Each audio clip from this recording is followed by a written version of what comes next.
एक बगीचा था। उस बगीचे में एक व्यक्ति उस बगीचे की रखवाली करता था, जो कि उस बगीचे का मालिक था। वहां बढ़िया बढ़िया फलों के वृक्ष लगे थे, फल भी लगे थे, हरी हरी घास भी लगी थी। अचानक एक चरवाहे की गाय उसके बगीचे में घुस गई। अब जब गाय बगीचे में गई तो वहां हरी हरी घास गाय खाने लगी।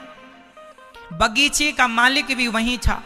उसकी नजर पड़ी कि गाय बगीचे में घुस आई बाड़ी तोड़कर। तो उस बगीचे के मालिक ने गाय के पीछे इतने जोर का डंडा मारा उसके रीढ़ की हड्डी पर कि वो गाय डंडा पड़ते ही मर गई। अब समझिएगा, जब गाय मरी तो वहां पर ब्रह्म हत्या प्रकट हो गई, गौ हत्या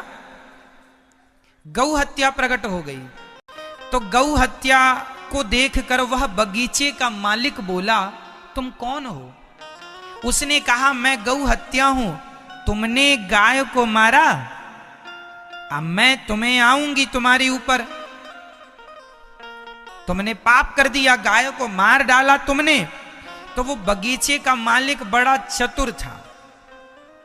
उसने कहा कि गाय को हमने थोड़ी मारा है। तो गौ हत्या ने कहा, मारा किसने? बोला, मारा है इन हाथों ने। यदि हाथ ना उठते कैसे मरती गाय? तो जिम्मेदार ये हाथ हैं। तो हाथों के देवता कौन? इंद्र। हाथों के देवता शरीर के हर अंग के देवता होते हैं, तो हाथों के देवता कौन? तो उस बगीचे के आदमी ने अपनी चतुराई से गौ हत्या से कहा कि ए हत्या, तू जा इंद्र के पास और इंद्र को लग जा। तो हत्या गई इंद्र के पास। अब इंद्र ने देखा, कौन हो? मैं गौ हत्या हूं, यहां क्यों आई हो? बोले, आपने मारा है गाय को। इंद्र बोले, हम तो यही हैं, यहां तो गाय हमने मारी नहीं। बोले, नहीं, वो बगीचे का एक आदमी है, उसने कहा कि तुम हाथ पर बैठते हो और हाथ ने गाय मार डाली। इंद्र समझ गए मामला कि बड़ा चतुर आदमी है। मनुष्य मृत्यु लोक का आदमी खोपड़ी में भले अच्छा सोचे ना सोचे, ऐसी सोच जरूर रखता है बचने बचाने की कि कैसे बचूं।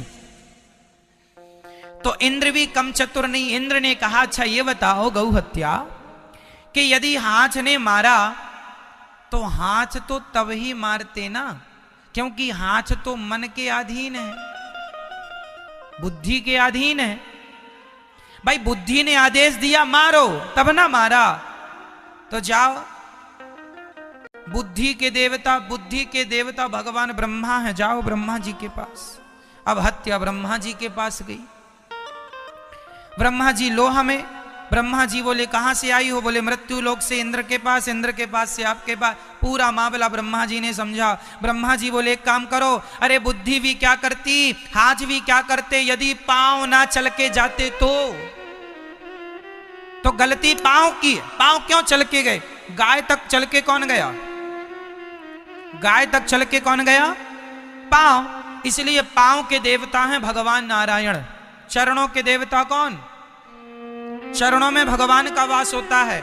इसलिए कोई भी आदमी हमेशा चरणों का ही स्पर्श करता है, क्योंकि चरणों में भगवान श्रीमन नारायण का वास होता है, इसलिए चरण छुए जाते हैं। जाओ नारायण के पास। अब गौ हत्या गई। भगवान नारायण लेटे थे क्षीर सागर में, माता भगवती लक्ष्मी जी चरण दबा रही थी। आ गई हत्या। भगवान बोले, कहो कौन हो? हम गौ हत्या है। तो यहां क्या कर रही हो? बोले, मृत्यु लोक से इंद्र के पास, फिर ब्रह्मा जी के पास, अब आज आपके पास आई है। भगवान बोले, किसने भेजा है? बोले, मृत्यु लोक का एक आदमी फलाना बगीचा है वहां पर रहता है। भगवान बोले, जरा 2 दिन रुक जाओ, मैं कन्फर्म करता हूं। अब आप बताइए, उस गौ हत्या का मूल अधिकारी कौन है?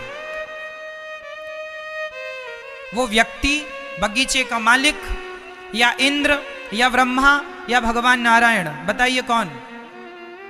भगवान बोले, चलो मैं निर्णय लेता हूं। तो भगवान ने एक चरवाहे का रूप बनाया। भगवान ने चरवाहे का रूप बनाया और भगवान ने गाय ली और फिर भगवान गाय चराने चले गए उसी के बगीचे के बगल में।